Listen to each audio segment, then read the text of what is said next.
Olá a todos, meu nome é Tato Isaac, eu sou astrólogo e hoje nós estamos para conversar aqui no nosso canal a respeito de um fato bem interessante.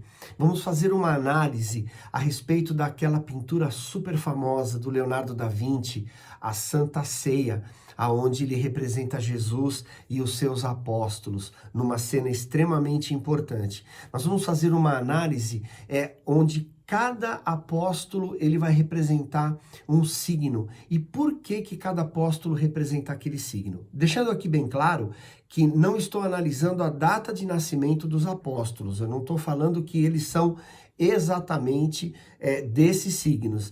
Acontece que a intenção do Leonardo era exatamente essa, de fazer com que cada apóstolo representasse um signo, né? Então, eles eram muito diferentes, eles faziam várias atividades, desde atividades mais catedráticas até atividades mais braçais, mas todos eles eram muito diferentes. Então, Leonardo da Vinci quis representar isso e com todo o conhecimento que ele tinha de astrologia e de astronomia, ele fez essa representação nesta pintura da Santa Ceia. Então, eu espero que vocês gostem deste episódio e vem comigo porque nós estamos todos em contato astral.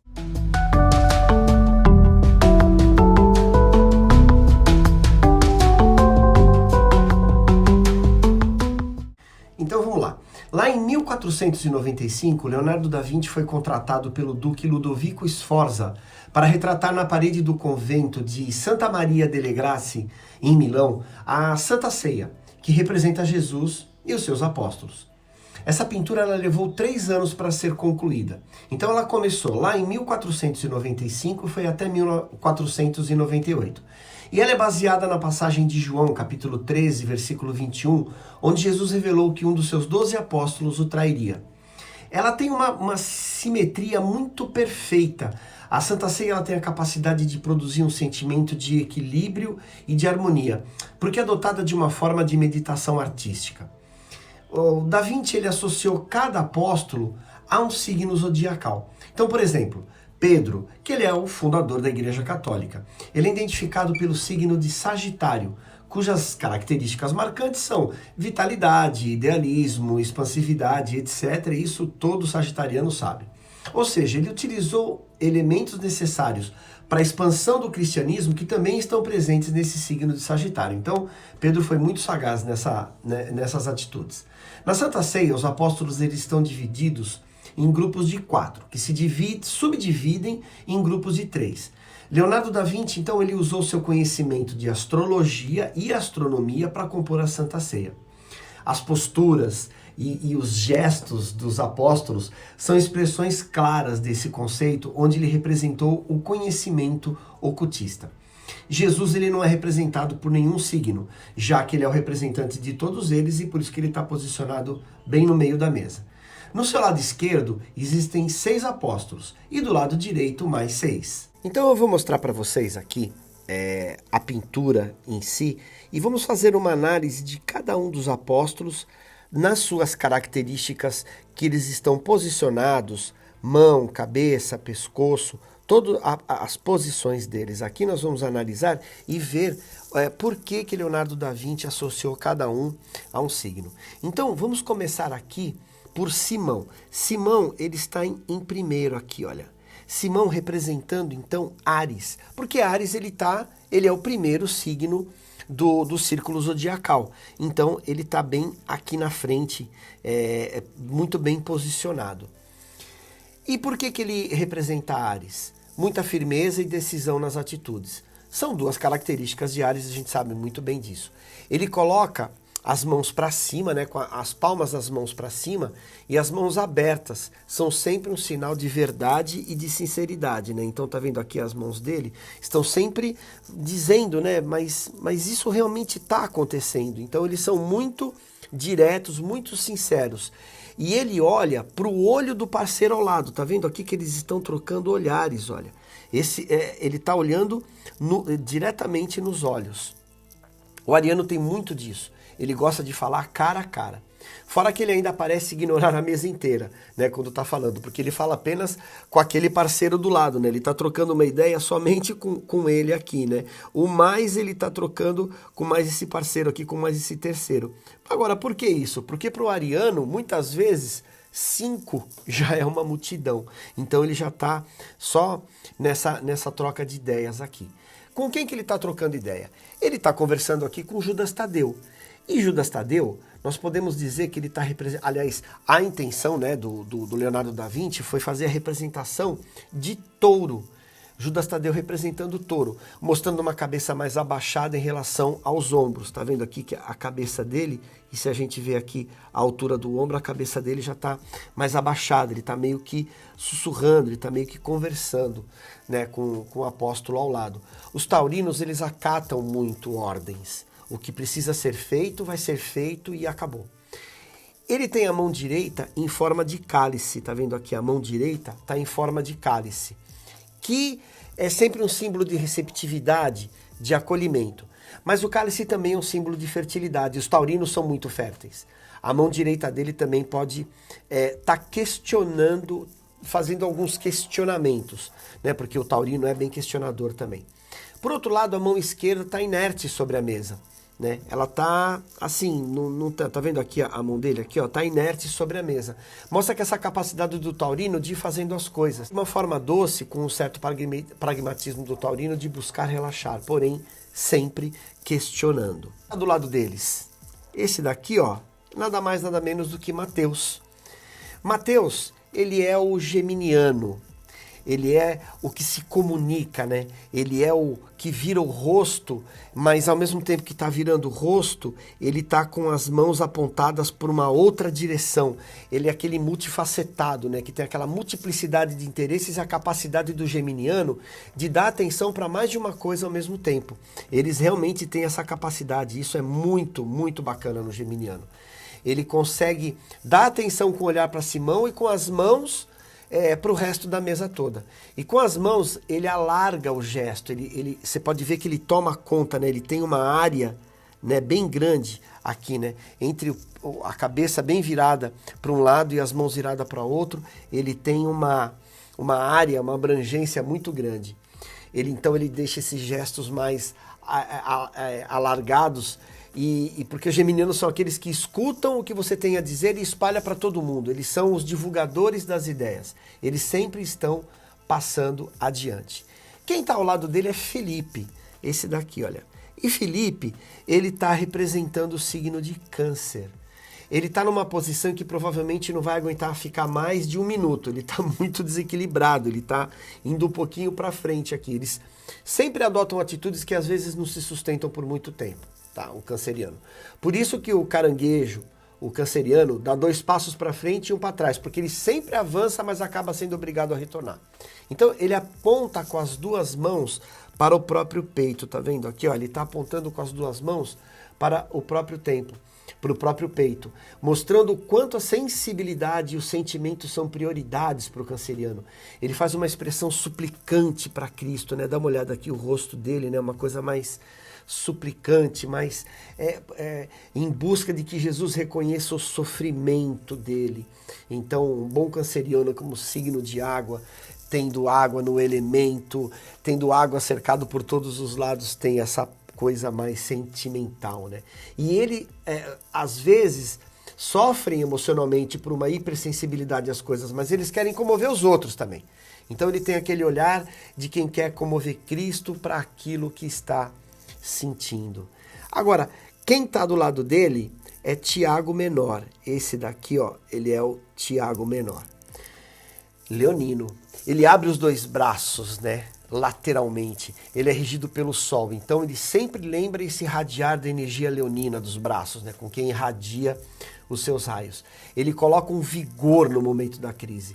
Da Vinci ele escolheu fazer a ceia no momento em que Cristo anuncia que foi traído por um deles.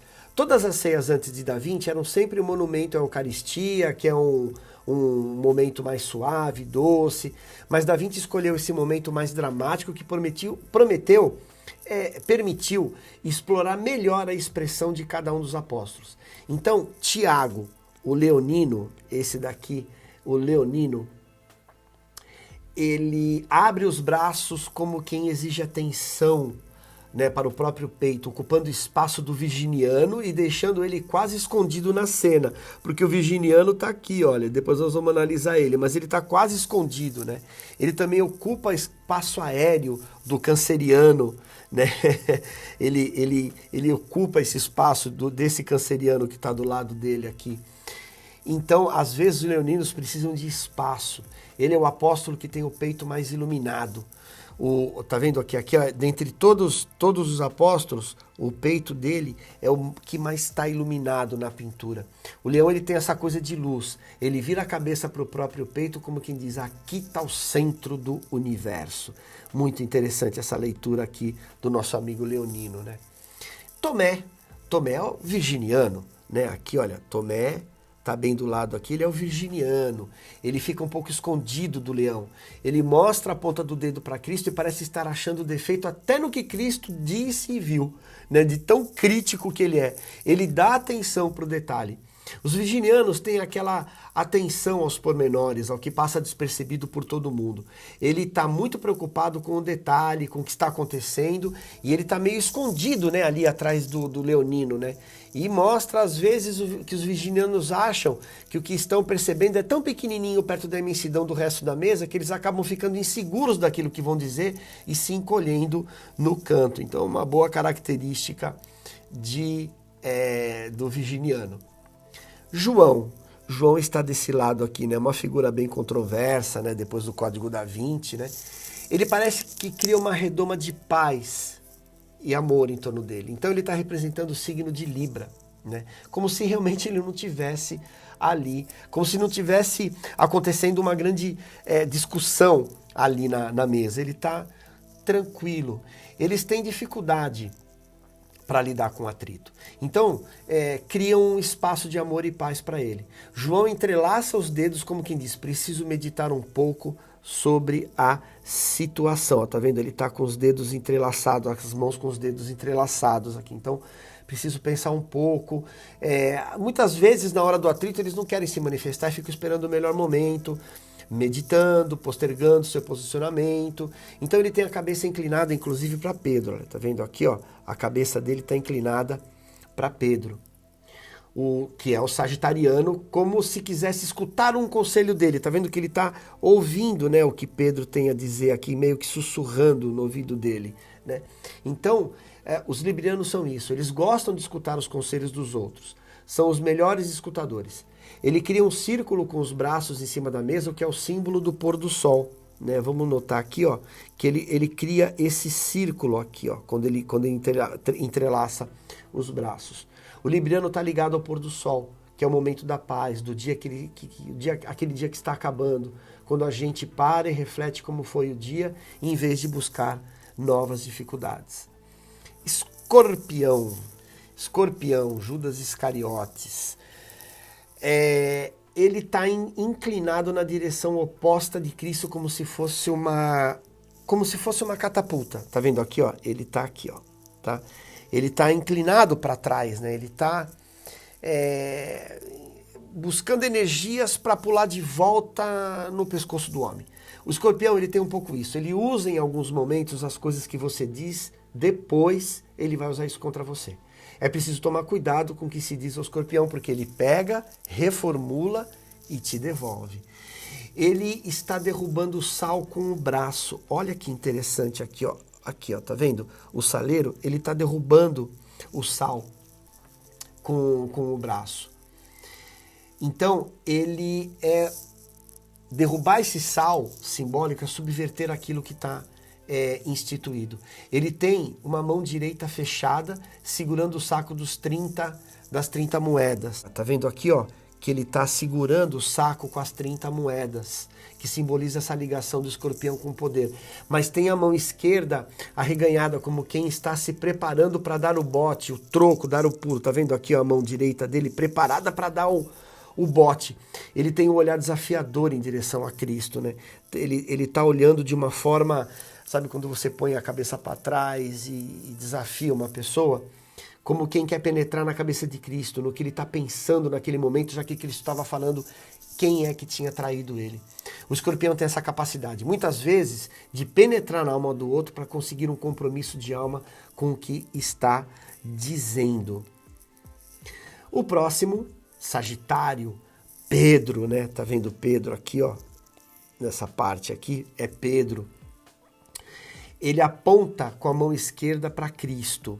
Olha só, ele tá... Deixa eu pôr aqui, ó. Tá vendo aqui, ó? Com a mão esquerda, ele tá apontando para Cristo, né? Então, mas ele segura uma faca meio escondida na mão direita. Vamos analisar onde tá essa faca aqui? Ó, tá vendo aqui, ó? A mão dele aqui, ó. A mão com uma faca e a outra mão apontando para Cristo. Olha, tá vendo aqui? Ó, já identificamos. O sagitariano é o centauro, aquele que tem um lado animal, corpo animal, bíceps humano e as setas sempre apontadas para o alto. Então, eles têm essa busca constante pela evolução, de passar do animal para o humano e do humano para o animal. Por isso a faca na mão direita simboliza que é o instinto animal do sagitariano e a outra mão apontando para Cristo e para cima, o desejo de ser algo superior, espiritualizado, desenvolvido. Ele tenta idealmente ser sempre espiritual, mas de vez em quando dá umas patadas, galopa por cima, porque de repente tem um instinto que comanda a atitude dele. Então ele está dando conselhos para o libriano. Os sagitarianos adoram dar conselhos e ele aponta todos os dedos juntos para Cristo, o que mostra que é uma junção, uma coesão. Então ele tem dificuldade de lidar com o que sai do trilho. Aqui uma outra análise é Capricórnio, André. Olha, esse daqui, ó, é o capricorniano, ele é o André. Ao lado do sagitariano, ele se tem o capricorniano André, que tem essas duas mãos para frente, né? A gente pode analisar essas duas mãos dele aqui, ó, essas duas mãos com a palma virada para frente. E ele tá com as costas absolutamente retas, né? Você pode ver que ele tá numa posição bem ereta, ele não está inclinado para lugar algum, né? O André ele pode ficar até o dia inteiro nessa posição, porque ele está com as costas eretas. Isso sempre tem a ver com o fato de se responsabilizar. Os capricornianos se responsabilizam pelo que falam, pelo que fazem, eles batem a mão no peito e fui eu mesmo. Até por isso eles têm essa cautela para estudar a situação. Quando ele assume uma postura, ele assume mesmo, de verdade. Esse do lado dele aqui, ó, ele é o Tiago Maior. Ele representa Aquário. Ao lado de André está Tiago Maior, o aquariano, que sussurra em seu ouvido. Tá vendo? Ele tá falando alguma coisa aqui para ele, ó. Tá vendo? Nesse ponto aqui, ele tá sussurrando alguma coisa. Eles querem juntar os amigos. Os aquarianos... Os aquarianos são muito bons conspiradores e nessas conspirações eles ajuntam, né, os amigos em vez de tomar uma atitude sozinho. Então nisso se torna uma conspiração. Ele vai desqualificando um argumento certo aqui, outro ali para tentar achar uma brecha, para fazer as coisas de uma maneira nova e diferente. Ele fala no ouvido do capricorniano, mas com a mão esquerda ele chama o sagitariano para dar cumplicidade aos argumentos dele. Tá vendo aqui, ó, ele está conversando com, né, ele tá conversando aqui com o André, mas ele está chamando o sagitariano. Ele é um cara que consegue fazer aí meio as coisas juntando, né, para ele, né, juntando uma galerinha para ele. Os aquarianos, eles gostam mais de ficar atrás, não são muito de subir no palco e se mostrar. Porém, eles gostam de ficar nos bastidores e preparar alguém para brilhar. Então, ele está meio que contando para o capricorniano qual atitude que ele pode tomar. Muito interessante isso. E por último, Bartolomeu. Esse aqui no cantinho, olha, ele representa o signo de Peixes. O último apóstolo é ele. E ele está de pé, olhando para a mesa e vendo tudo de cima. Ele está num posicionamento aqui que ele consegue quietinho no canto, né? Muitas vezes eles ficam sempre olhando, né, o pisciano, e vê que a coisa acaba se arrumando sozinha e não acha necessário se envolver. As mãos do Bartolomeu estão bem relaxadas, estão bem aqui na mesa, aqui, olha, tá vendo? Você pode perceber que elas estão muito bem relaxadas. Apoiadas com muita suavidade sobre a mesa, o que mostra a sensibilidade do pisciano de querer chegar nas coisas sem nenhum conflito.